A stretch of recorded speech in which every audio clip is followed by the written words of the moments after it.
예, 우리 오늘 같이 은혜 받을 말씀은 고린도 후서 말씀을 같이 함께 보도록 하겠습니다. 고린도 후서 1장 1절부터 11절까지입니다. 그리고 우리가 사무엘하 24장까지 있는데 24장의 그 부분을 같이 연결해서 오늘 같이 보는 시간을 갖도록 하겠습니다. 우리 1장 1절부터 우리 같이 교독하기로 하겠습니다. 제가 1절 읽겠습니다. 하나님의 뜻으로 말미암아 그리스도 예수의 사도된 바울과 및 형제 디모데는 고린도에 있는 하나님의 교회와 또 온 아가야에 있는 모든 성도에게 하나님 우리 아버지와 주 예수 그리스도로 조차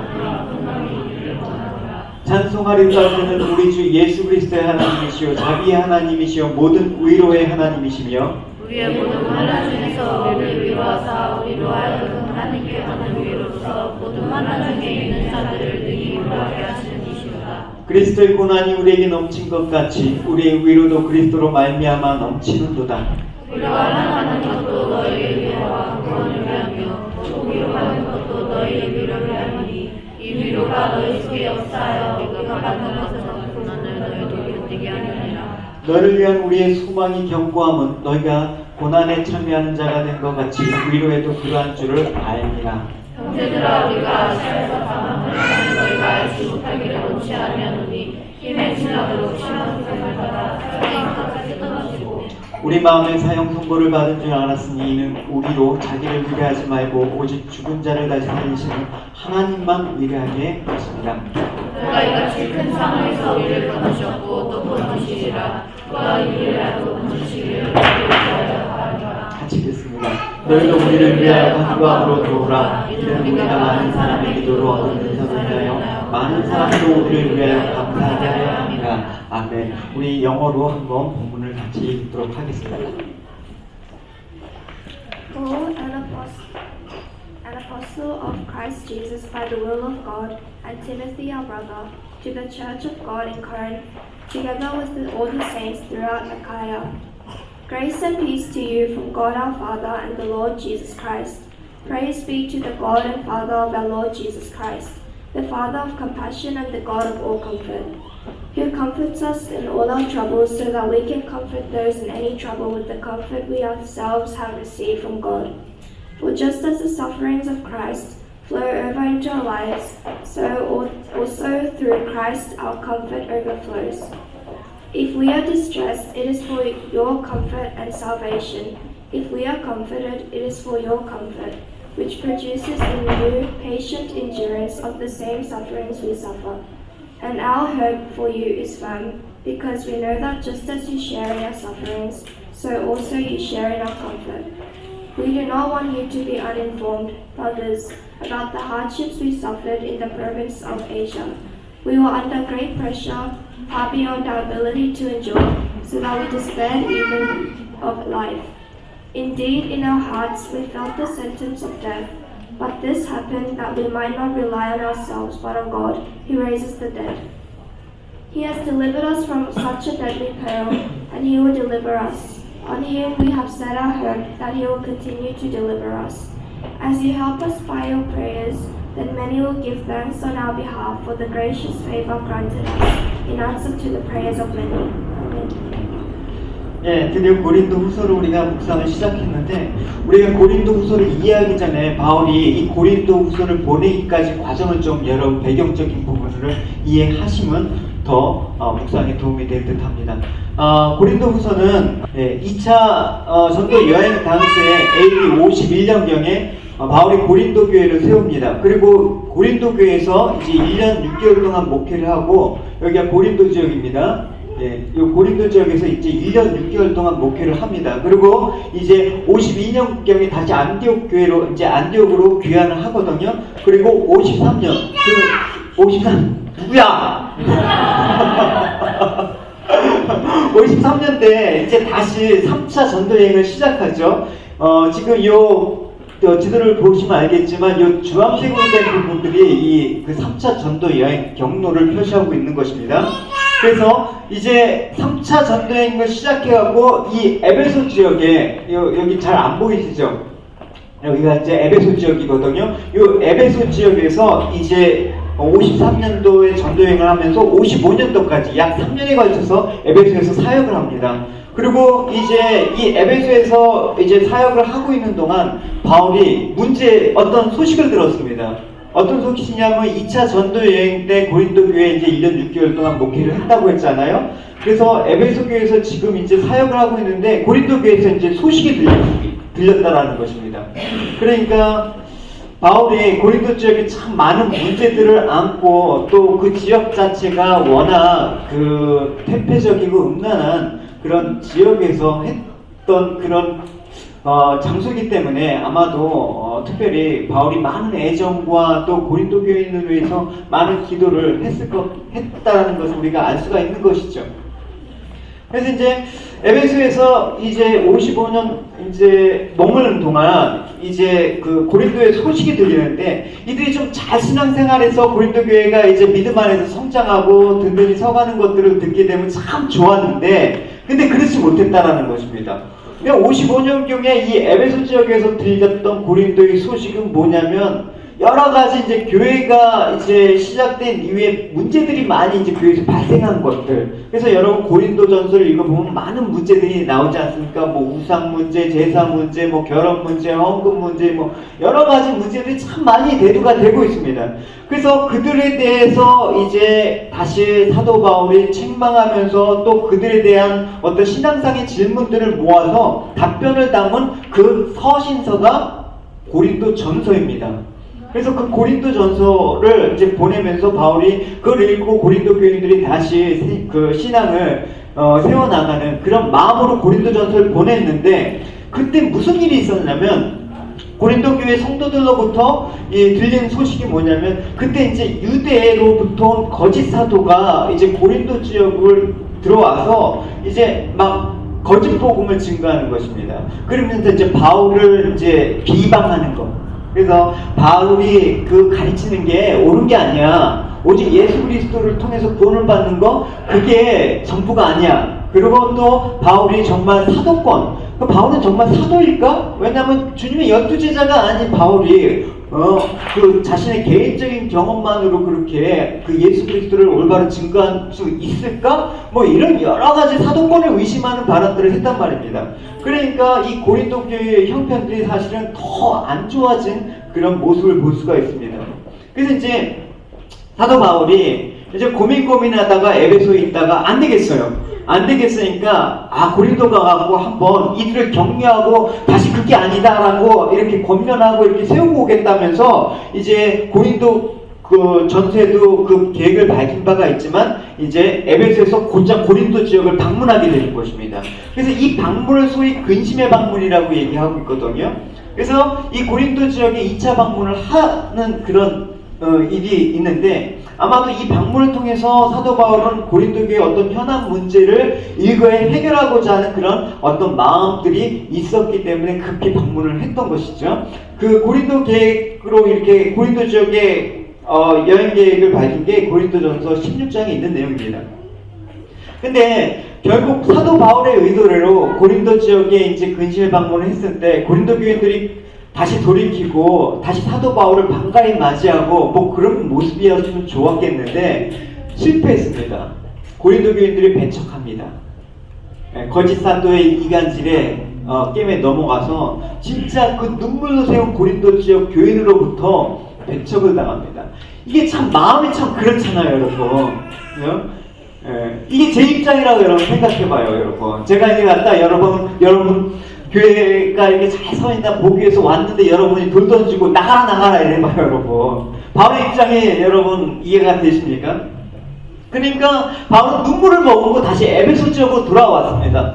그러면서 이 고린도 교인들 향해서 그래도 포기할 수 없잖아요.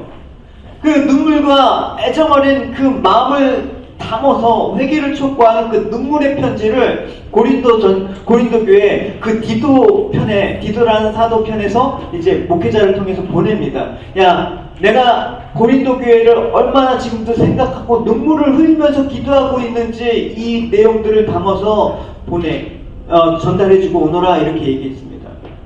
그래서 이제 그 눈물의 편지를 이제 전달을 받았겠죠. 읽어봤겠죠. 근데 그 눈물의 편지는 지금 현재 전해지진 않습니다. 그 내용들을 여러분 우리가 짐작을 해볼 수가 있는데 내용은 전해지지가 않습니다. 어쨌든 고린도 교회에서 이제 디도가 갖고 온 편지를 이제 보고 이제 디도가 그 소식을 갖고 마게도냐에서 이제 바울을 만납니다. 어떤 내용이냐면 그 눈물의 편지를 보고 고린도 교인들이 회개 역사가 일어났습니다. 그 소식을 듣고 바울이 얼마나 기뻤겠습니까? 이제 오해가 풀리는구나. 이제 내 마음을 알아주겠구나. 라고 하면서 이제 이 마음들을 다시, 이 오해들을 다시 한번 정리해서 이제 이들을 다시 회복시켜야겠다, 세워야겠다라는 그 마음으로 보낸 편지가 뭐냐면 고린도 후서입니다. 오늘 우리가 살펴보는 그 고린도 후서의 내용입니다. 그러니까 이 고린도 후서의 여러분 내용들 보면 이제 이 배경을 보면 여러분 이제 이해가 가는 것입니다. 왜냐하면 이 고린도 후서의 별칭이 뭐냐면 바울의 자서전이라는 그 별칭이 있거든요. 그래서 이 고린도 후서를 보면 그 바울의 아주 인간적인 모습이 너무나 잘 드러나 있습니다. 인간적인 어떤 심정들, 아픔들, 이 상처들 이런 것들이 주 안에서 이 고난으로 이렇게 표시되면서 이 고린도 후서에 녹아졌단 말입니다. 그러니까 진짜 사도 바울의 그 인간미가 고린도 후서를 보면 진짜 많이 배어져 있는, 진짜 어떻게 보면 사람 냄새가 나는 그런 서신서가 바로 고린도 후서라는 것입니다. 그래서 이제 바울이 고린도 후서에서 밝힌 바대로 자신의 어떤 체험이나 어떤 그런 고난들을 지금 얘기하면서 이제 고린도 교인들하고 이제 그 고난 중에 함께하고 위로와 또 하나님의 그 은혜 속에서 우리가 다시 하나 되자. 그래서 가장 고린도 후서의 주제 중에 그 맥을 흐르는 주제 중에 하나가 뭐냐면 그 그리스도의 고난입니다. 바울이 지금까지 당했던, 너희들이 지금 인간적으로 나를 배척했다고, 또 내가 여러 가지 모함을 받고 내가 또 그동안 사역 현장에서 있었던 많은 이 어려움들이 결국은 다 그리스도의 그 고난에 참여하는 그 은혜로, 그 이 고난으로 말미암아 결국 구원에 이르는 하나님의 크신 그 계획 안에 내가 있다라는 것을 알기 위함이라는 것을 전해주고 싶습니다. 그래서 이제 이 고린도후서에 이 사도 바울은 그리스도의 희생이 근거해서 자신의 삶과 사역 깊이 그 새겨져 있는 그리스도의 죽음과 부활의 흔적을 증거하는 그런 내용들이 아주 감동적입니다, 여러분. 그러니까 여러분 고린도후서를 여러분 얼마 안 되니까 집에 가서 한 주일 동안 한번 쭉 그냥 다이렉트로 쭉 이 사도 바울이 지금 이런 배경을 갖고 한번 마음을 갖고 한번 쭉 다이렉트로 한번 읽어보세요, 여러분. 그럼 사도 바울이 좀 더 여러분 친근하게 느껴지실 거예요. 어쨌든 이제 사도 바울이 자신이 받은 고난과 환난을 쭉 나열하면서 너희들 고린도 교회 성도들 역시 그 환난에 함께 참여한 증인들이다. 그리고 그 고난으로부터 우리가 그리스도의 위로를 받을 수 있다라는 그 내용들을 이제 오늘 설명하고 있습니다. 그래서 그리스도의 고난, 즉 고난으로 인해서 바울이 알게 된 것, 얻게 된 것들에 대해서 오늘 함께 본문 가운데 살펴보도록 하겠습니다. 이 세 가지 내용입니다. 고난을 통해서 하나님의 자비하심과 또 자비하신 성품과 위로, 그 다음 또 하나님을 의지하는 것, 또 하나님 앞에 그 고난 앞에 단단히 설 수 있는 그 힘이 이거라고 사도 바울은 고백하고 있습니다. 우리 첫 번째 내용을 나누겠습니다. 먼저 사도 바울은 하나님 아버지를 어떻게 부르냐면 자비 하나님이라고 부르고 있습니다. 제가 1절과 2절을 왜 굳이 그 얘기를 하냐면 나는 예수 그리스도 사도 맞다. 이 배경적인 설명을 아까 서론에서 해드렸기 때문에 그렇습니다. 사도권을 의심하고 자꾸만 자신의 복음에 대해서 폄하하고 있는 그런 거짓 가르침에 미혹된 고린도 교인들에게 나는 예수 그리스도라는 그 사도됨을, 자신의 사도권을 변론하고 있는 그 배경이 1절에 사실 나와 있기 때문에 설명을 안 하겠습니다. 3절에 보면 사도 바울은 하나님을 뭐라고 부릅니까? 자비의 하나님이라고 부르고 있습니다. 우리 같이 한번 3절을 다시 읽어보도록 하겠습니다.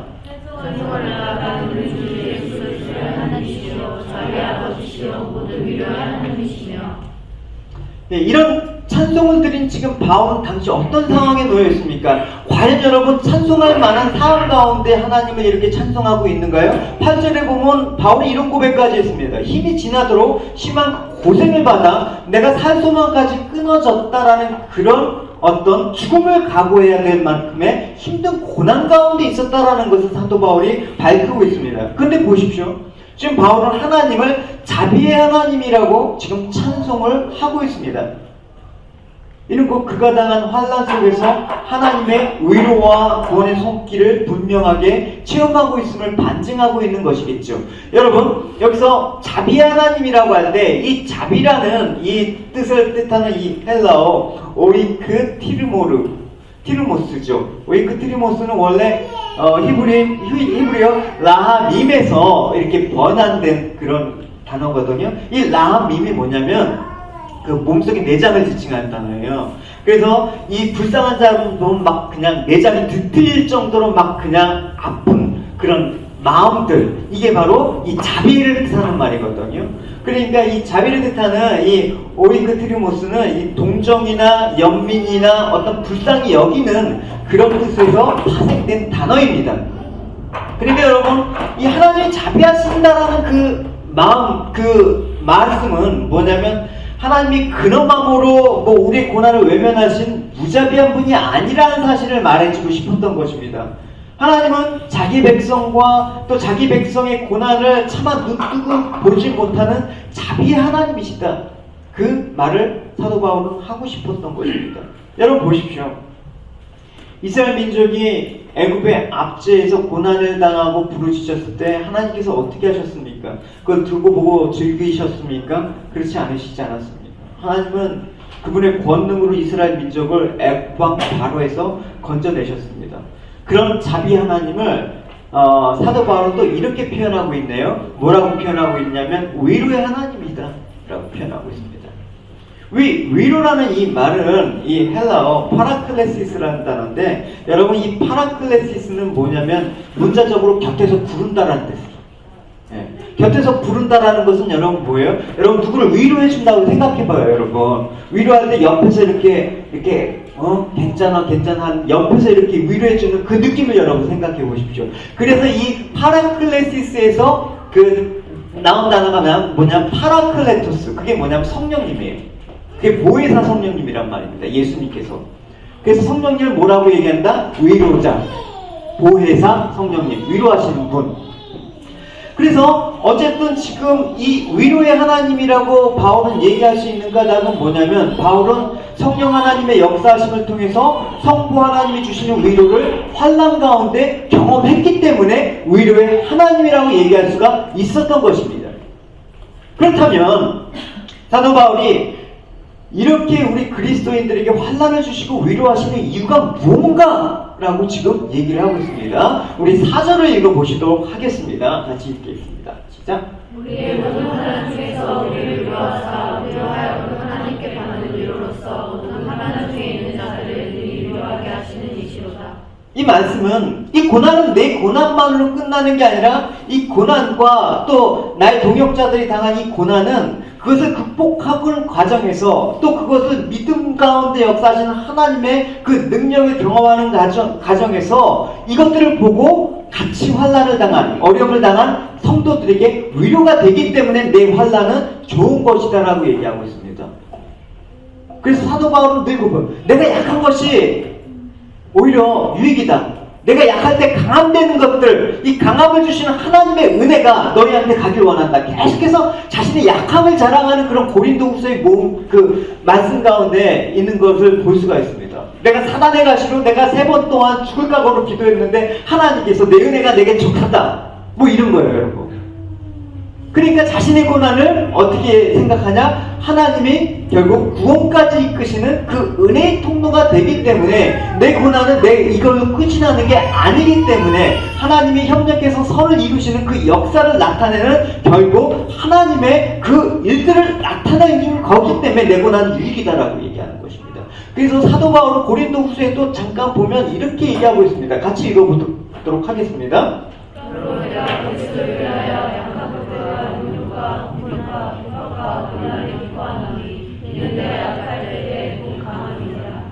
여러분, 그러나 여러분 우리가 주 안에서 이 약함과 주 안에서 이런 어려움들을 여러분 드러낼 수 있다는 건 참 건강한 사람이고, 여러분 그걸 통해서 하나님께서 큰 역사를 여러분 이루신다라는 것을 알 수가 있습니다. 여러분 여러분 그렇잖아요. 여러분 목회자라고 해서 여러분 늘 이런 인간적인 연약함이나 이런 것들이 여러분 없겠습니까? 근데 그걸 가리는 것보다 사실 이렇게 드러내는 게 사실 더 여러분 은혜가 흐를 때가 여러분 많이 있을 것입니다. 여러분 지체들끼리 나눔에서도 그렇지 않습니까? 그래서 사도 바울은 성도의 고난을 뭐라고 얘기하고 있냐면 그리스도의 고난이라고 말하고 있습니다. 우리 5절을 읽어보실게요. 그리스도의 고난이 우리에게 넘친 것 같이 우리의 위로도 그리스도를 말미암아 넘치는구나. 그러니까 이 내 고난은 내 고난이 아니라 그리스도로 말미암아. 즉 이거는 뭡니까? 그리스도와 그의 복음을 위해서 살아가는 성도들이 세상에서 당하는 모든 고난을 지칭하는 게 그리스도의 고난이라는 것입니다. 여러분 이 그리스도로 인해서 고난을 받는 여러분 복된 여러분의 삶이 되시기 바랍니다. 바울은 이렇게 성도의 고난을 그리스도의 고난으로 묘사한 것은 그리스도와 성도가 하나로 연합되어 있기 때문에 그로 인해서 성도는 필연적으로 그 고난에 동참할 수밖에 없다라는 얘기입니다. 그래서 바울은 늘 교회, 지체, 여러분 하나됨, 연합 이런 거 여러분 되게 사도 바울의 서신서에 보면 많이 나오잖아요. 여러분 이런 배경적인 것들을 여러분 좀 여러분 알고 보시면 훨씬 더 유익일 것 같습니다. 여러분 그래서 성도이기 때문에 당할 수밖에 없는 그리스도의 고난 그거에 동참해 여러분 기쁘다라는 것을 바울은 표명하고 있습니다. 어쨌든 사람이라면 사실은 누구나 고난받는 게 유쾌하지는 않을 것입니다. 더욱더 또 생명을 위협하는 그 고난이라면 피하기도 싶을 것입니다. 고난에 따른 그 고통은 사실은 만만한 게 아니기 때문에. 근데 이런 본절의 사도 바울의 그 말씀을 통해서 우리는 인간적인 생각을 완전히 뒤집혀지고 있다는 것을 알 수가 있습니다. 그리스도의 고난이 넘치면 무엇입니까? 위로도 넘친다. 이 아주 역설적인 진리가 참 여러분 오늘 우리에게 도전이 되길 바랍니다. 고난이 심하면 위로가 더 깊이 임한다. 여러분 신앙생활이라는 게 참 신비하죠. 여러분 뭐냐면 죄가 많으면 죄가 깊으면 벌이 더 강해져야 되는데 오히려 은혜가 더 깊다고 사도 바울은 이런 얘기들을 참 많이 했죠. 죄가 더한 곳에 은혜가 더욱 넘친다. 또 오늘 말씀대로 고난이 심하면 고통이 심해야 되는데 위로가 넘친다. 참 아이러니컬합니다. 참 믿기 어려운 그런 표현들을 하고 있습니다. 근데 이것이 바로 주님의 약속이라는 것입니다. 주님은 고난받는 성도를 고아처럼 버려두시는 분이 아니시기 때문에 그래서 사도 바울은 자비 하나님 또 위로의 하나님이라고 그렇게 얘기를 했던 것입니다. 여러분 요한복음 14장 말씀을 같이 읽어보시도록 할게요. 시작. 저는 주의 영이라 세상은 능히 저를 받지 못하나니 능히 저를 보지도 못하고 알지도 못하리라. 그러나 너희는 저를 아나니 너희는 너희와 함께 거하시며 또 너희 속에 계시겠으니라. 내가 너희를 그와 같이 버려주지 아니하고 너희에게 오리라. 자식에 대한 부모의 사랑은 얼마나 애틋합니까? 한 번도 눈에 띄지 않고 여러분 지켜보는 게 어머니의 사랑이라고 하지 않습니까? 근데 이 사랑도 우리를 향한 주님의 사랑과는 사실 견줄 수가 없는 것입니다. 그래서 이사야 선지자는 그 하나님 아버지의 사랑을 젖먹이는 어미가 자식을 잊을지언정 주님께서는 우리를 잊지 않는다는 그런 표현을 쓴 것입니다. 우리 이사야 49장입니다. 너희는 어찌 그 젖먹는 자식을 잊겠으며 자기 때에서 난 너희를 긍휼히 여기지 않겠느냐. 그들은 혹시 잊을지라도 나는 너를 잊지 아니할 것이라. 이렇게 우리를 향한 주님의 사랑은 너무나 깊습니다. 그래서 이런 사랑에 주님께서는 당신의 자녀가 고난 중에 있는 것을 방관하시지 않습니다. 절대 그렇지 않습니다. 우리가 물 가운데 지나지라도 우리와 함께 하실 것이며 강을 건널지라도 물이 우리를 침몰하지 못하도록 지켜주실 것입니다. 이사야 43장의 말씀입니다. 자, 여호와를 청하신 여호와께서 이제 말씀하시느니라. 이스라엘아 너를 청하신 자가 이제 말씀하시느니라. 너는 조용하라. 내가 너를 구속하였고 내가 너를 주명하여 불렀나니 너는 내 것이라. 내가 너를 강가를 지나갈 때에 내가 함께할 것이라. 강을 건널 때에 너를 풀지 못할 것이며 네가 물 가운데 갈 때에 탈 수 아니할 것이며 불꽃이 너를 사르지도 못하리니. 여러분 우리 주님의 위로가 이와 같습니다. 신앙으로 인해서 고난이 넘칠수록 위로는 더욱 넘친다. 여러분 보십시오. 여러분 뭐 재밌는 발견이기도 한데 여러분 3절부터 이렇게 쭉 7절을 여러분 보면 환란이나 고난이란 말이 몇 번 표시되어 있습니까, 여러분? 쳐보십시오. 하나, 둘, 셋, 넷, 다섯, 여섯 번. 6번이 서 있습니다. 성경에 이렇게 반복적인 단어를 여러분 하이라이트하면 뭔가를 좀 발견하시기가 좀 좋을 때가 있습니다. 근데 여러분 보십시오. 이 3절과 7절 이 동일하게 환란이나 고난을 6번 반복하는 가운데 위로는 몇 번 표시되어 있습니까, 여러분? 쳐보십시오. 하나, 둘, 죄송합니다. 하나, 둘, 셋, 넷, 다섯, 여섯, 일곱, 여덟, 아홉, 10번. 여러분 무려 10번. 그러니까 고난과 환란이라는 사용된 단어의 수보다 2배나 많은 것을 볼 수가 있죠. 여러분 그래서 우리가 그리스도를 믿는 믿음으로 고난을 한 번 받으면 주님의 위로는 2배를 경험할 수 있다. 물론 재밌는 산술이긴 하지만 어쨌든 고난이 깊어질수록 위로는 더 커진다는 것을 여러분 성경은 얘기하고 있습니다. 그래서 바울은 환난과 고난 가운데 우리가 소망을 더 크게 가질 수 있다라고 고백합니다. 그것은 합력해서 선을 이루시는 하나님이 고난을 겪는 성도에게 최종적으로 반드시 위로를 주실 것임을 알기 때문에 사도 바울은 너무나 많은 경험을 했기 때문에 그렇습니다. 그래서 6절과 7절을 여러분 보십시오. 같이 읽어보겠습니다. 우리가 하는 것도 너의 위로와 고난을 위하여 위로하는 것도 너의 위로를 위하니 위로가 너희 속에 역사하여 우리가 받는 것 같은 너희도 견디게 하느니라. 너희를 위하여 우리의 소망이 견고함은 너희가 고난에 참여하는 자가 된 것 같이 위로를 위하여 참여하느니라.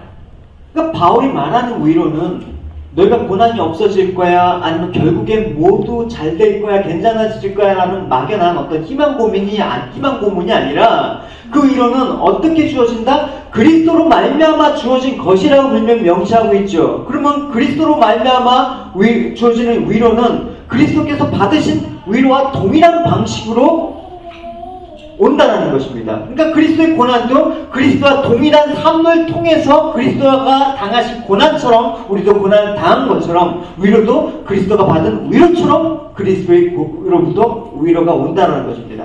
그러니까 예수 그리스도께서 이 땅의 공생애기 중에 삶을 살아내신 육체로 살아계신 그 삶들을 여러분 면밀히 여러분 보시면 우리도 그와 같이 해야 된다는 것을 여러분 볼 수가 있습니다. 주님께서 어떻게 위로를 받으셨습니까?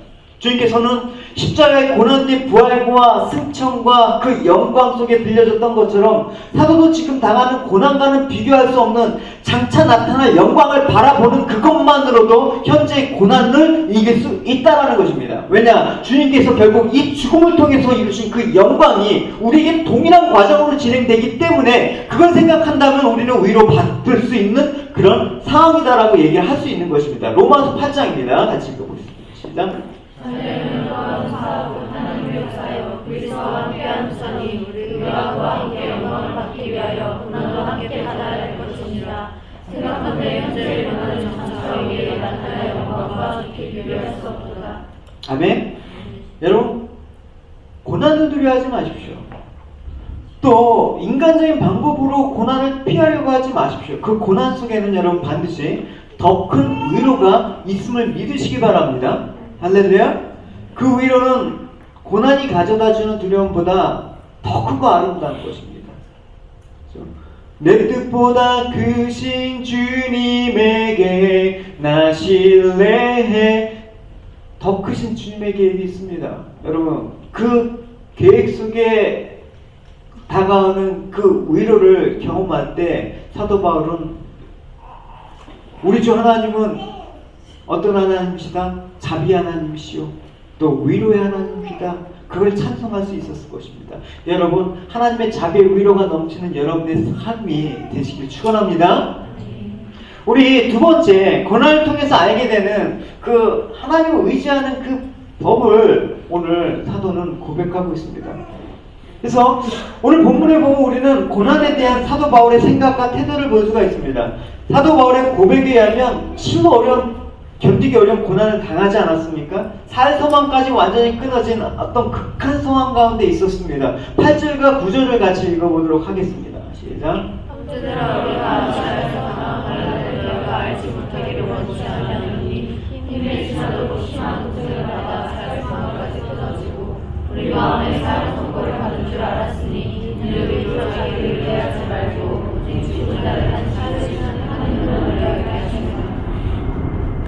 그냥 뭐 적당히 힘들고 참을만한 그런 고난이라면 뭐 그래도 원망까지는 안 하겠는데, 이런 지금 사도의 상황 가운데 있다고 생각해 보십시오, 여러분. 그렇죠? 사도의 상황 가운데 있다 그러면 여러분, 과연 이 고난 속에서 여러분 찬송이 나올까요? 하나님 왜 나에게 이런 고난을 주십니까? 라고 원망하지는 않을까요? 대부분의 사람들은 이런 극한 고난을 당하면 원망하고 또 자신의 처지를 비관하고 자포자기 마련입니다. 그러나 여러분, 하나님께서 고난을 허락하신 목적은 그것이 아닙니다. 최종적인 목적은 여러분 따로 있습니다. 그래서 사도 바울은 그 최종적인 목적에 대해서 이렇게 구절에서 얘기하고 있지 않습니까? 뭐라고 얘기하고 있습니까? 우리로 자기를 의뢰하지 말고 오직 죽은 자를 살리신 하나님만 의지하게. 이게 여러분 고난의 목적이라는 것을 사도 바울은 얘기하고 있습니다. 사람들은 형통하거나 자신의 능력이 뛰어나다고 생각할 때 대부분 하나님을 의지하지 않습니다. 내 잘난 맛에. 사도도 그런 사람이었습니다. 사도 바울도 형통적으로나 신분적으로나 능력적으로 사도 바울만큼 뛰어났던 사람들이 여러분 어디 있습니까? 충분히 자신을 의지할 만한 그런 소지가 다분히 있었던 사람이 바로 사도 바울이었습니다. 이런 고백이었죠. 빌립보서에 보면 내가 8일 만에 할례를 받고 이스라엘의 족속이요 베냐민 지파요 히브리인 중에 히브리인이요 율법으로는 바리새인이요 열심으로는 교회를 핍박하고 율법으로는 흠이 없는 자로다.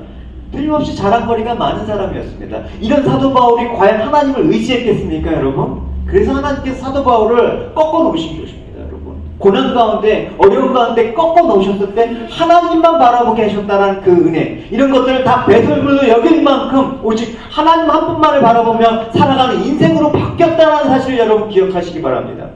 이 경우가 여러분 바울에게만 있는 특수한 경우는 아닙니다. 이 예를 어디서 찾아볼 수가 있냐면 다윗의 예도 찾아볼 수가 있습니다. 아까도 얘기했듯이 오랫동안 저희가 다윗의 일생을 나눴던 아쉬움들을 지난 시간에 다윗의 그 찬송의 그 내용으로 우리가 마무리 졌습니다. 그래서 딱 거기까지 마무리 지려다가 참 아쉽습니다. 다윗이 이대로 떠나보면 안 된다 하면서 제가 고린도후서를 보면서 다시 불러드렸습니다. 그래서 3월 24장에 그 다윗이 인구조사라는 내용으로 한번 우리가 이 본문과 같이 연결을 한번 해봅시다. 바울이 다윗이 이제 왕이 됐습니다. 어려운 시절 다 지나갔습니다. 그러고 보니까 이제 뭐 하겠습니까? 여러분 계속해서 하나님 감사한 마음으로 이 나고 비천한 나를 이렇게 세우신 하나님을 바라보면서 그렇게 살았으면 좋겠는데 다윗이 교만한 마음이 들었습니다. 야, 내가 한 업적을 한번 평가해볼까? 하면서 이렇게 인구조사를 했죠. 같이 읽어보도록 하겠습니다.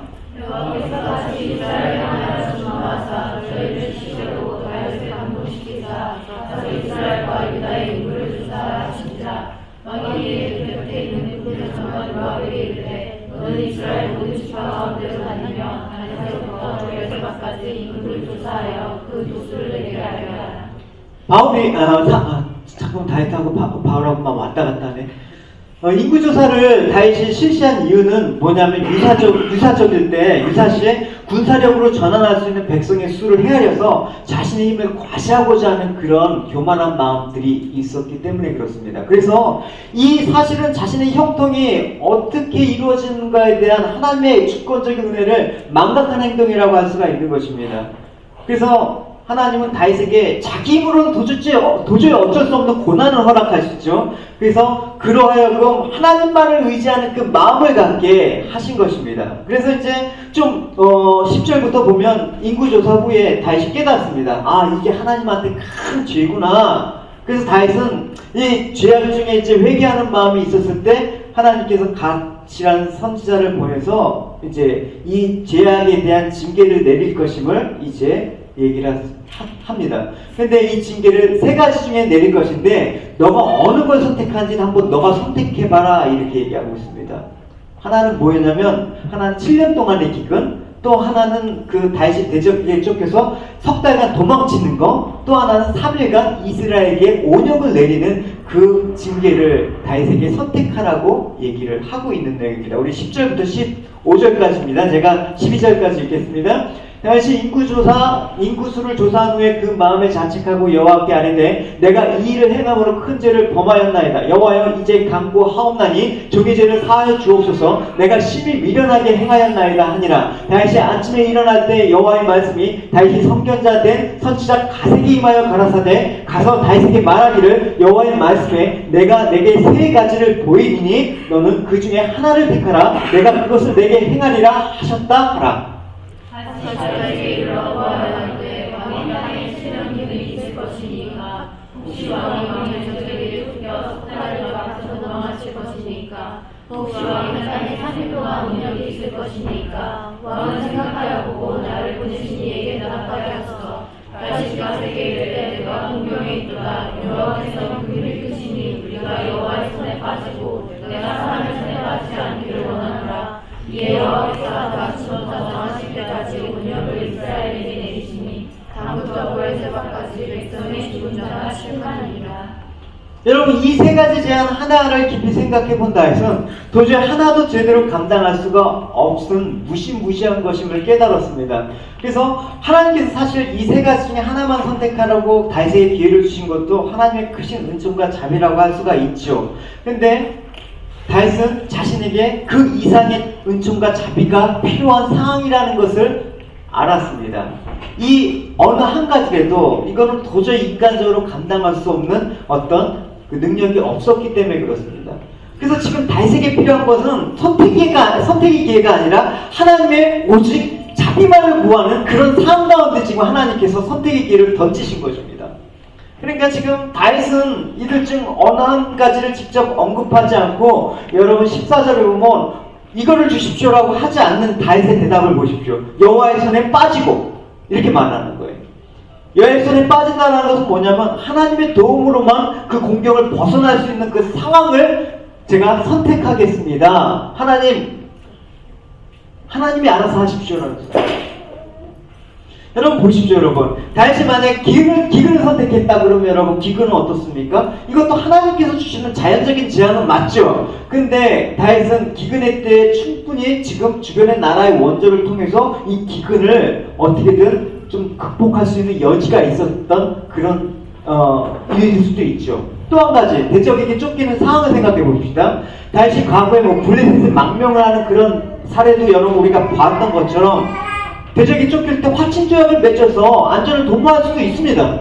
그렇기 때문에 이것도 인간적인 방법이 개입될 소지가 있는 거예요. 근데 하나님께서 내리신 그 온역은 여러분 아무리 뛰어난 의사라도 치료할 수가 없는 거예요. 그래서 다윗이 어떤 사람한테 도움을 받을 수 있는 길도 전무하면서 오직 이것은 하나님의 도움으로만 벗어날 수 있다라는 그런 형벌이 바로 온역입니다. 그래서 그 역대기 기자는 온역을 뭐로 표현하고 있냐면 여호와의 칼이라고 표현하고 있거든요. 그래서 다윗은 지금 이 세 가지 중에 어느 한 가지를 선택하진 않았지만 오직 여호와의 손에 맡기겠다라는 그 일로 봤을 때는 이 온역이 바로 그 다윗의 선택이라고도 사실 할 수가 있는 것입니다. 이 말은 뭐예요? 결국 자신의 죄에 대한 징계는 온역을 통해서 지금 발생했지만 그 해결 역시 하나님께 맡기겠다라는 어떤 의지가 있는 것입니다. 그러니까 여러분 이 온역으로 이제 7만 명이 죽지 않았습니까? 그때 다윗은 이제 나중에 이제 더 읽어보시면 알겠지만 차라리 저를 죽여주십시오. 이 목숨까지도 주님께 이제 의탁할 만큼의 그런 모습을 여러분 볼 수가 있습니다. 여러분. 그러니까 여러분 성도에게 주어진 이 사항들은 오직 성도는 하나님만을 의지하도록 배우도록 하기 위한 하나님의 학교입니다. 여러분. 이 여러분 어려움이 없으면 여러분 우리 하나님 의지 않지 않습니다. 여러분. 안 그럴 것 같다고요. 여러분. 그래서 여러분 광야에 이끌린 이스라엘 생각해 보십시오. 여러분 그들이 극한 상황을 생각해 보십시오. 먹을 거 없었지, 물 없었지, 독수와 정갈과 뜨거운 태양과 밤의 추위와 다른 민족들이 그들을 위협하고 있는 상황 가운데 언제라도 죽음이 닥칠 수밖에 없는 그런 상황 가운데 여러분 그런 극한 상황 가운데 하나님께서는 어떻게 인도하셨습니까? 광야를 인도하신 하나님은 40년 동안 그들을 보호하셨습니다. 왜 광야에 보내겠다고 신명기에는 이렇게 말씀하고 있죠. 그 중에 하나가 뭐냐면 너희들은 하나님만 의지하는 나의 백성을 만들기 위해서 그렇게 했다라는 말을 하고 있습니다. 신명기 8장입니다. 같이 읽어보겠습니다. 시작. 내 하나님 여호와께서 이 40년 동안 너로 광야의 길을 걷게 하신 것을 기억하라. 이는 너를 낮추시며 너를 시험하사 내가 마음에 어떠한지 그 명령을 지키는지 안 지키는지 알게 하시니라. 너를 낮추시며 너를 죽이게 하시며 너가 알지 못하며 내 열줄 알지 못하던 만나를 내게 먹이신 것은 사람의 떡으로만 사는 것이 아니요 여호와에게서 나오는 모든 말씀으로 사는 줄을 너로 알게 하시니라. 네. 여러분, 극한 상황은 절망의 순간도 원망의 이유가 될 수가 없습니다. 물론 주님을 모르는 사람이야 그 안에 허우적대는 것은 당연하죠. 그러나 성도는 달라야 되는 것입니다. 성도는 환난 중에 즐거워야 됩니다. 그래서 사도 바울이 이르지 않았습니까? 우리가 환난 중에서도 즐거워한다. 우리가 늘 어려운 가운데 있을 때마다 즐거워할 수 있는 것은 무엇입니까, 여러분? 그 일을 하기 위해서는 우리 한계를 인정하면서 우리가 의지했던 인간적인 신념이나 방법들이나 나의 어떤 본성적인 악함이나 이런 것들 여러분 드러낼 때 내어놓는 그런 훈련을 해야 되는 것입니다. 다윗의 고백을 보십시오. 사울에게 쫓겨서 이제 어두컴컴한 굴에 갇혀서 다윗은 어떻게 하겠습니까? 이제 죽었나? 이제 죽을 거다. 원망했겠습니까? 이 사울에 쫓기는 어두컴컴한 동굴에서 오직 나는 주만 의뢰하겠나이다 이렇게 고백했습니다. 이 고백이 바로 시편 57편의 고백이에요. 같이 읽어보겠습니다. 하나님이여 나를 긍휼히 여기시고 나를 긍휼히 여기소서. 내 영혼이 주께 회하되 주의 날개 그늘 아래서 이 재앙이 지나가기를 피하리이다. 내가 지극히 높으신 하나님께 부르짖으며 곧 나를 위하여 모든 것을 이루시는 하나님께로다. 아멘. 극한 상황 가운데 주님을 의지하는 것을 배울 수 있는 건 정말 귀합니다. 고난이 우리를 힘들게 해주고 우리를 밤새 눈물을 흘리게 만든 그런 시간도 여러분 갖게 하겠지만 우리 마음속에는 다른 이가 알 수 없는 고난이 가득할 그 고통 가운데 가득해더라도 우린 거기가 끝이 아니라는 것을 압니다. 우리 종착역은 거기가 아니라는 것을 여러분 압니다. 우리는 그 시간을, 그 상황을 주님을 의지하는 법을 배우는 값진기로 여러분 삼길 바랍니다. 할렐루야. 마지막 세 번째, 고난을 통해서 고난 앞에서 당당히 설 수 있는 그 능력이 뭔가라는 것을 사도 바울은 두 가지로 얘기하고 있어요. 오늘 인간적으로 볼 때 살소망까지 끊어진 상황에서 자신을 포기하고 하나님을 의지했던 그 사도의 고백을 여러분 들어보십시오. 우리 10절을 같이 읽어보도록 할게요. 시작. 그가 이같이 큰 상황에서 우리를 건지셨고 또 건지시리라. 또한 이후에라도 건지시기를 그를 의지하여 바라라. 상황은 최악이죠. 근데 그 입술은 최상의 고백을 하고 있습니다. 어떻게 이 아름다운 고백을 여러분 할 수 있었습니까? 이 아름다운 열매를 맺을 수 있었던 까닭은 무엇입니까? 무엇입니까? 하나님께서는 죽은 자를 다시 살리실 것이다. 그 믿음. 고난 중에 가장 큰 고난이 여러분 뭐겠어요, 여러분? 죽음 아닙니까? 아무리 세상에서 용맹하고 여러분 세상에 부귀한 존귀한 자라도 죽음은 다 두려워합니다. 죽음 자체가 공포입니다. 그게 또 특별히 내가 죽을 만한 이유가 없는데 부당하게 죽음을 맞이한다라는 생각이 온다 그러면 그 공포와 그 억울함에 휩싸여서 자신을 더욱더 고통스럽게 할 겁니다. 그러나 우리는 그렇지 않을 수가 있습니다. 기독교의 역사를 여러분 보십시오. 오직 그리스도를 믿는다는 사실 하나 때문에 억울하게 죽었던 수많은 우리의 믿음의 선진들이 있습니다. 여러분 그들이 어떻게 죽음을 맞이했습니까? 기독교사에서 첫 순교자가 누구였습니까? 성경에 스테반 집사님으로 되어 있지 않습니까? 그가 죽음을 두려워했습니까? 성난 군중들이 돌을 그의 머리와 몸에 치망에 가격해서 온몸에 피투성이가 되면서 상처가 나더라도 두려워하지 않았습니다.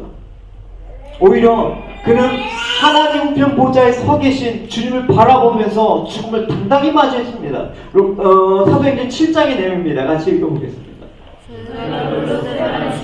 스테반이 부르시자 가로되 주 예수여 내 영혼을 받으시옵소서 하고 무릎을 꿇고 크게 불러 가로되 주여 이 죄를 저들에게 이르지 마옵소서 이말하라고 전하니라. 아멘. 우리가 또 계시록에 나눈 바 있지만 초대교회 그 사모나교의 교부였던 폴리카도 마찬가지였습니다. 로마 황제 바퀴속에서 죽음을 맞이할 때 너무나 훌륭한 사람이니까 그 로마의 그런 관원들도 거짓말해도 좋으니까 예수를 안 믿겠다라고 한마디만 하면 풀어주겠다는 그 재판관의 말에 폴리캅은 죽음을 두려워하지 않고 그 재판관의 그 말대로 하지 않고 여러분 이런 말을 하죠. 내가 살기 위해서 아니요라고 말할 수는 없습니다. 왜냐? 주님께서 내 평생에 한 번도 나를 모른다고 한 적이 없는데 내가 어떻게 단 한 번 거짓말이라도 주님을 부인할 수가 있겠냐? 그러면서 당당히 죽음을 선택했습니다. 뜨거운 열기도 그의 온몸을 휘가 막 피부를 태울 때도 10만 번 내지 않다라고 그 교회사의 그 기록에는 써져 있습니다. 죽음의 고통 앞에서 당당했던 그 분들, 초대교회 수많은 순교자들이 이런 모습이었습니다. 빛도 없이 이름도 없이 살았지만 굶주린 사자에게 팔과 다리를 뜯기는 죽음의 공포 앞에서도 그들은 요동함 없이 당당했습니다. 우리나라의 경우도 마찬가지였습니다. 여러분, 우리나라 교회사에 빛나는 그런 주님의 영광을 드러냈던 시사참배를 거부해서 감옥에서 모진 고난을 겪었던 주기철 목사님만 해도 4년 반 동안에 심한 고문을 당하셔서 끝내 돌아가셨지만 죽음 앞에서 당당하지 않았습니까? 어떻게 이분들이 인간이 가장 큰 고난인 죽음 앞에서 그렇게 당당히 설 수가 있겠습니까? 그것은 나를 살리실 것이라는 그 부활의 믿음, 잠자는 자의 첫 열매가 되신 주님께서 죽은 자를 다시 살리시겠다는 그 약속을 믿었기 때문에 그 인생 가운데 최대의 고비였던 고난이었던 죽음까지도 그들 앞에서는 무력해졌던 것이 우리가 알 수가 있는 것입니다. 고린도전서 15장 말씀입니다. 같이 읽어보겠습니다. 그러나 이제 그리스도께서 죽은 자 가운데서 다시 살아 잠자는 자들의 첫 열매가 되셨도다. 사람이 사람으로 말미암았으니 죽은 자의 부활도 사람으로 말미암았느니라. 아멘. 그래서 주님께서는 이렇게 말씀하셨잖아요. 친히 나는 부활이요 생명이 나를 믿는 자는 죽어도 살겠고 무릇 살아서 나를 믿는 자는 영원히 죽지 아니하리라. 그렇습니다. 죽음이 성도를 가둘 수는 없습니다. 고난이 우리의 신앙을 꺾을 수는 없습니다. 죽음은 성도에게 있어서 끝이 아니라, 그래서 성경은 죽음을 잠이라고 표현하고 있지 않습니까? 그래서 성도에게 있어서 고난 중에 가장 큰 죽음도 잠깐 있으면 깰 잠과 같은 것입니다. 우리는 영원을 살아야지 세월을 살으면 여러분 안 되는 것입니다. 세월을 살다 보니까 늙으면 여러분 두려움이 찾아오잖아요. 여러분 힘 기력 떨어지고, 그죠? 주름살 늘어가고, 애들은 커나가고, 세월을 살아가면 두려움에 사로잡힐 수밖에 없어요. 우리 영원을 살아가는 존재라니까요. 이 세월을 뛰어넘어서 영원 속에서 주님과 함께 영원히 사는 그 존재라는 사실을 여러분 잊지 않을 때 이 세월의 무게를 여러분 뛰어넘어서 이 세월 속에서 촉박하는 그 죽음 앞에서도 우리는 굴하지 않고 여러분 당당히 주님을 바라보면서 나갈 수가 있는 것입니다. 그래서 고난 속에서 그 부활의 신앙을 여러분 주님께서 우리를 살리실 것이라는 그 믿음으로 여러분 섰던 바울의 그 고백이 우리 안에 충만하시길 바랍니다. 그리고 또 한 가지 있습니다. 고난을 당당하게 맞이할 수 있는 그 힘의 근원이 11절에 나와 있어요. 같이 읽어보도록 하겠습니다. 시작. 누가 이것을 위하여 강구하고 부르라. 이는 마다 사람의 믿음으로 얻은 사람을 위하여 많은 사람도 우리를 위하여 감사하여야 하네. 사도 바울이 복음을 전하면서 자기가 겪는 극심한 환난에서 반드시 구원받으리라는 것에 대해서 그는 자신만의 바람으로 그치지 않고 교회 성도가 함께 기도해 주기를 간절히 요청하고 있습니다. 어떤 거겠습니까? 중보기도. 여기서 바울은 성도들이 그를 위해서 중보기도를 드리는 것은 하나님의 역사를 이루는 데 큰 도움이 된다는 사실을 밝히고 있습니다. 중보기도는 참 매우 신비한 힘을 지니고 있습니다. 자기가 자기 문제를 위해서 기도하는 것이 아니라 남을 위해서 기도해주는 중보기도를 통해서 하나님의 역사하시는 것을 많이 경험할 수가 있습니다. 여러분, 그래서 여러분 기도를 여러분 중보기도의 그 자리에 여러분 늘 함께 여러분 하는 귀한 여러분이 되시기 바랍니다. 어떤 역사가 일어났습니까? 예를 들어서 그 베드로가 그 두군산 틈에서 이제 밤낮 감시를 받고 세상에서 맡겨서 이제 죽을 날만 기다리고 있는 상황 가운데 그 파수꾼이 지키는 감옥에서 나왔습니다. 어떻게 나왔습니까? 스스로 노력에 의해서요? 아니죠. 성경은 이렇게 얘기하고 있어요. 같이 읽어보겠습니다. 이에 베드로는 옥에 갇혔고 그는 그를 위하여 간절히 하나님께 빌더라. 교회가 그를 위해서 간절히 하나님께 기도했다라고 해요. 여러분, 기도하지 않으면 역사가 일어나지 않습니다. 여러분, 기도를 통해서 하나님의 역사를 이루는 그 도구를 여러분 사용하시길 원하십니다. 그래서 예루살렘 성도들이 베드로의 아픔을 함께하면서 주님께 기도, 중보 기도를 드린 기도가 기적을 일으키게 하는 거예요. 여러분, 할렐루야. 우리 공동체는 참으로 많은 기도 제목이 있습니다. 여러분, 그 기도 제목을 여러분 가지고 여러분 날마다 모이셔서 여러분 기도를 하셔야 되는 것입니다. 우리는 연약하지만 우리 연약한 기도를 사용하시는 하나님의 은혜를 경험할 때 이 공동체가 하나님의 능력의 역사 안에서 여러분 이 초대 교회 같은 그런 부흥과 여러분 기쁨이 여러분 넘칠 것입니다. 할렐루야. 그 기도가 여러분 중요한 것입니다. 여러분 들은 지체도 있겠지만 최진 자매가 이제 금요일날 검사를 받지 않았습니까? CT 체크 했는데 그 폐암 세포가 더 자라지 않았다라고는 희소식이 들렸어요, 여러분. 좀 1년 만에 들렸던 아주 기쁨의 소식입니다. 저희들이 여러분들의 기도를 얼마나 많이 했습니까, 여러분? 계속 기도를 해서 이제 더 이상 자라지 않는 이 폐암, 이 종양이 점점점점 조금씩 줄어드는 그런 역사가 있기를 선합니다.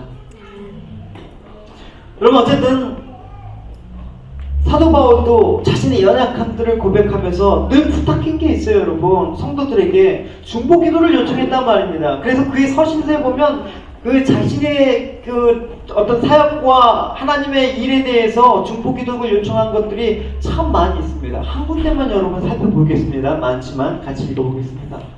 형제들아, 내가 우리 주 예수 그리스도로 말미암아 성령의 사랑으로 말미암아 너를 원하노니 너의 기도에 나와 힘을 같이하여 나를 위하여 하나님께 빌어 나를 위해 순종치 않는 자들에게서 구원을 받게 하고 또 예루살렘에 대한 나의 섬기는 일을 성도들에게 면식하게 하고 나로 하나님의 뜻을 쫓아 기쁨으로 너희에게 나아가 너희와 함께 힘을 쉬게 하라. 기도로 나와 힘을 같이 하자. 성도의 중보 기도는 하나님의 역사를 이끌어내는 큰 열쇠일 뿐만 아니라 성도 간의 교제를 깊게 만드는 원동력입니다. 우리가 서로를 위해서 기도하지 않고는 관계가 깊어질 수가 없어요. 여러분. 그래서 사도 바울은 중보 기도를 부탁함에 있어서 자신이 사도로서 일방적으로 사역하는 자가 아니라 너희들의 도움이 필요한 연약한 자이다. 너희들의 기도로 인해서 내가 이 사역을 감당할 수가 있을 거다라는 얘기를 하는 것입니다. 그래서 사도 바울이 너희들한테 내가 기도를 요청하는 그 까닭은 뭐냐면 너희들이 나를 도울 소중한 동력자고 하나님의 일을 하는 그 하나님께서 함께 일을 하도록 붙여주신 사람들이기 때문에 너희들이 얼마나 나한테 소중한 존재인가. 이게 고린도 후서에 흐르는 그런 내용입니다. 얼마나 사도 바울의 그 연약하지만 하나님만을 붙잡고 또 하나님의 일을 향해서 동역자로 그 고린도 교인들을 생각하는 마음들이 여러분 얼마나 간절한 그런 내용입니까? 그래서 여러분 환난과 위험 속에서 서로를 위해서 기도함으로써 자기 백성을 하나로 연합시키는 하나님의 역사를 통해서 구원을 이뤄나가는 그 동역을 할 수가 있는 것입니다. 그 교회는 여러분 나만 할 수 있는 게 아니에요. 여러분 혼자만 감당할 수 있는 게 아니에요. 우리 모두의 일입니다. 여러분 우리 지체 아픔은 우리 모두의 아픔인 것입니다. 우리 지체 힘든 건 우리 모두의 힘든 거란 말입니다. 그래서 주님께서는 이런 중보 기도의 역사에 대해서 친히 이렇게 말씀하셨죠. 우리 마태복음 18장입니다. 주께서 너희에게 이르노니 너희 중에 두 사람이 땅에서 합심하여 무엇이든지 구하면 하늘에 계신 내 아버지께서 저희를 위하여 이루게 하시리라. 아멘. 그래서 이제 계속해서 우리 공동체 안에 이런 같이 기도해주는 일들이 여러분 자주 여러분 그런 자리와 그런 모임들과 그런 시간들이 좀 많이 있었으면 좋겠습니다. 할렐루야. 네. 그래서 이제 또 계속해서 우리에게 주신 마음들 가운데 하나는 이제 좀 우리가 학생들을 좀 돌봐야겠다는 생각을 여러분 했습니다. 그래서 이제 1년에 한 2번씩 이렇게 공부하는 학생들을 위해서 교회가 조금 뭐 장학금이라고 하기엔 좀 거창하고 조금 같이 그 힘을 좀 나눴으면 좋겠다는 마음이 들어서 여러분 계속 기도하고 있습니다. 여러분 같이 기도해 주세요, 여러분. 어쨌든 우리가 현재 어려움에 너무 슬퍼하지 말고 난망하지 마십시오, 여러분. 애당 지체 한 사람 한 사람이 같이 기도할 겁니다. 할렐루야. 어려움이 있을 때 여러분 나 혼자가 아니라 같이 기도한다. 그렇게 같이 기도한 후에 여러분이 각자가 겪은 어려움을 극복하게 된 후의 감사는 여러분 것이 아닙니다. 우리 모두의 것입니다. 할렐루야. 그렇기 때문에 여러분 기쁜 거죠, 여러분.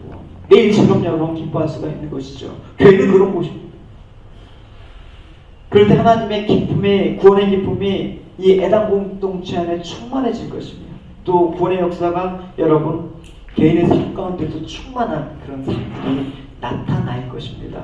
할렐루야. 그래서 여러분 환난 가운데, 어려움 가운데 여러분 두 가지 여러분 잊지 마시기 바랍니다. 이제 말씀을 맺도록 하겠습니다. 우리가 신앙을 갖고 이 땅에 살아가는 게 사실 만만치가 않죠, 여러분. 그 만만하지 않는 그런 삶들을 여러분 살아가지니까 신앙이 사실 짐처럼 느껴질 때도 있습니다. 그게 짐으로 여겨지도록 그렇게 몰아가는 그 사회 속에서 살고 있습니다. 바쁜데 언제 그렇게 다 예배 드리고 언제 그렇게 다 하고 굳이 신앙생활을 한다고 그러면 최소한의 것만 그렇게 요구를 강요하고 있습니다. 여러분 이런 사회 속에서 여러분 우리가 믿음을 지키면서 예배 한번 드리는 것조차도 여러분 쉽지가 않는 이 상황은 틀림없이 그리스도로 인해서 생긴 고난이라고 할 수가 있습니다. 여러분 이 신앙을 짐으로 여기시진 않습니까? 여러분 예배 한번 이렇게 나는 그게 짐으로 느껴지지 않습니까, 여러분?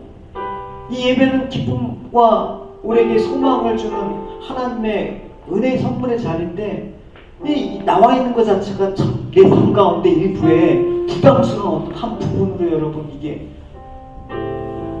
주제들 같이 모여서 기도하는 것 자체가 여러분 부담스러워서 시간이 없는데 뭐 그렇게 여러분 짐으로 혹시 느껴지지 않습니까? 그래서 이 그리스도를 믿는 것 때문에 이 힘든 사람들이 좀 외면하거나 아니면 좀 무시하고 아니면 좀 애써 그냥 모른 척하고 싶을 때가 있지 않습니까? 사실 저는 있어요, 여러분. 저는 있다고요, 여러분. 누가 전화해서 뭐 이렇게 도와달라 뭐 부탁할 때 사실은 힘들 때가 있어요. 그냥 나도 힘들어 죽겠는데 나 힘들어 죽겠는데 도와달라고 하고 이게 정말 그렇더라고요. 근데 그 마음에 들어올 때마다 힘들 때 애써서 그것들을 부인해버리고 내가 힘 닿는 곳까지 정말 주님께서 주신 그 마음들을 쏟아내는데 역사가 일어나더라고요. 그런 역사를 여러분 만들어 나갔으면 좋겠습니다, 여러분. 우리 주변에 여러분 좀 이제 다 알잖아요, 여러분. 식구라도 몇 식구 돼요, 여러분. 말 안 해도 저 가정 뭐가 힘들고 저 주체는 뭐가 힘들고 내가 실질적으로 좀 어떤 도움을 줬으면 좋겠다라는 그런 마음들이 있잖아요, 여러분. 그래서 그런 마음들을 여러분 이제 좀 정비해서 나갔으면 좋겠습니다. 왜냐하면 이런 마음을 드는 게 사실은 교회가 이제 뭐 어려운 상황 가운데 조금 이제 재정적인 상황들을 비축하면서 저는 이제 아이들이 예배드릴 공간을 어떻게든 생각하면서 또 그런 일이 벌어지면 또 이제 돈이 또 들어가야 되니까 좀 지출 이런 것들에 대해서 조금 약간 스트릭하게 했는데 10월 달부터 이제 저희 그 예배당 제2성전이 이제 좀 보드가 이제 저희들 어제 목사님하고 최종적으로 얘기했거든요. 그래서 10월 중에 이제 아마 초에 옮기기로 했습니다. 그래서 이제 아이들 여러분 거기 가보신지는 알겠지만 아주 예배 장소가 좋습니다. 그래서 이제 그 주일학교 또 영화부 유아부 또 선생님들 해서 그쪽으로 다 해서 정말 좋은 장소에서 양육할 수 있도록 그렇게 해주셨습니다. 다행히 1년에 그 렌트비가 한 3,000불 정도밖에 안 되더라고요. 그래서 그건 감당할 수 있을 것 같아요, 여러분. 장소가 안 돼갖고 여러분 뭐 3만 불 렌트하면서 했던 걸 생각해봐요, 여러분. 이거 은혜 아닙니까, 여러분? 3만 불짜리 렌트를 하려고 제가 이렇게 생각을 했는데 3,000불이 하나님께서 대박이에요?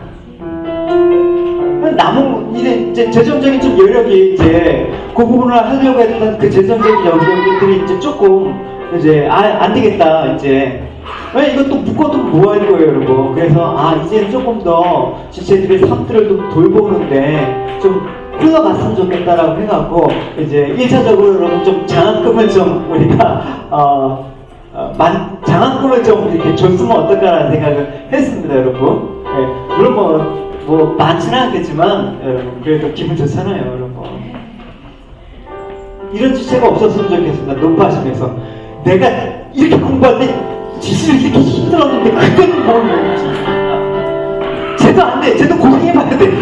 이렇게 쪼잔한 마음을 갖지 않았으면 좋겠어요, 여러분. 내가 고생하고 눈물로 피를 뿌렸으니까 내 다음에 뒤에 이렇게 공부하고 힘든 학생들을 흘러갈 수 있는 거 아니에요, 여러분. 그런 마음들이 여러분 좀 흘러가서 여러분 좀 교회가 여러분 아주 강박해지지 않았으면 좋겠어요. 어차피 저희는 뭐 교회 짓는 것도 포기하고 뭐 그랬으니까 있는 거 여러분 그렇게 좀 잘 운영해서 그래서 올해 올 연말이 되기 전에 뭐 추천 받아서 제가 이제 장학위원회도 이제 구성해갖고 여러분 뭐 제가 다른 교회 이제 그 장학 규정을 좀 살펴봤는데 야 이거 조건이 더 까다로워요, 여러분. 학교에서 받는 것보다 더 까다로워요, 여러분. 성적 증명서도 필요하고 저희는 그런 거 일단 필요 없고 그냥 국민한 마음과 같이 어려움을 같이 함께 나눔으로써 주님의 그 위로와 또 그 감사가 우리 안에 같이 큰 즐거움이 되고자 하는 그런 마음에서 그렇게 하겠습니다. 어쨌든 여러분 특별히 여러분 장학위원회는 어떻게 구성하려면 여기서 여러분 이민자로 공부해서 그 학생을 어려움을 겪었던 그런 분들하고 좀 하고 싶습니다. 내가 겪어보지 않으면 사실 그 지체의 어려움을 잘 모르기 때문에 여기서 여러분 그 학교 공부하면서 어려움을 겪었던 지체들과 또 이렇게 마음들을 나누면서 추천을 좀 받아서 그렇게 앞으로 꾸준히 우리 교회 학생들을 위해서 좀 재정들을 사용하는 그런 것들을 하실게요.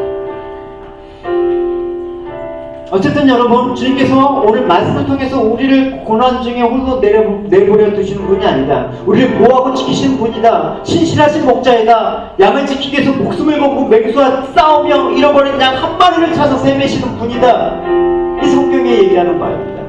그런 주님께서 우리가 고난을 당할 때 우리와 함께 하지 않으시겠습니까? 세상을 창조하신 주님, 새 생명을 주신 주님께서 함께 하시는 것보다 더 큰 위로가 어디 있겠습니까? 우리에게 이 약속을 믿는 그 믿음이 필요한 것이죠. 할렐루야. 그 믿음이 우리를 두려움과 절망 가운데 소망을 갖게 하실 것입니다. 그 믿음을 가는데 주님께서 고난 중에 있는 우리를 다시 일으켜 세우시면서 우리의 눈물을 닦아주시는 우리에게 위로가 되시는 그 하나님의 사랑을 여러분 깊게 경험할 것입니다. 다시 고백한 것처럼 내가 사망의 음침한 골짜기를 다닐지라도 해를 두려워하지 않는 까닭은 주께서 나와 함께 하십니다. 주의 지팡이와 막대기가 나를 안위하시나이다. 이 찬양의 고백이 여러분이 되시길 바랍니다. 나의 자비 하나님, 나의 찬송의 하나님, 나의 위로의 하나님, 그 하나님이 여러분의 하나님, 우리 모두의 하나님이 되시기를 주님의 이름으로 축원합니다. 우리 같이 찬양합시다. 오늘도 내 구주 되신 예수님만을 바라보면서 내 평생에 나의 위로가 되시고 힘이 되신 그 주님을, 피난처가 되시는 그 주님을 온 마음을 다해서, 내 영혼을 다해서 우리 찬양하는 아름다운 인생 살 수 있도록 도와주시옵소서. 우리 같이 이 찬양을 주님께 드리겠습니다. 내 구주 예수님, 내 구주 예수님, 주가 부르는데 내 평생에 찬양하리. 놀라운 주의 사랑이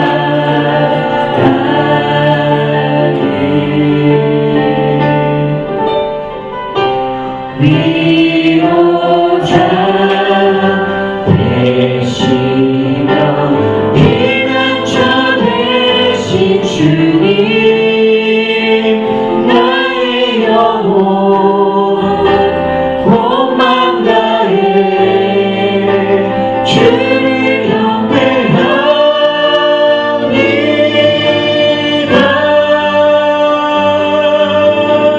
온다리여 주님께 외쳐라.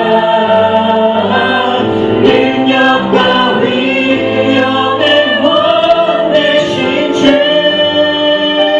상가마다 소리쳐 주의 이름을 높이리. 주의 강이 기뻐 노래하며 영원히 주님을 사랑하리라.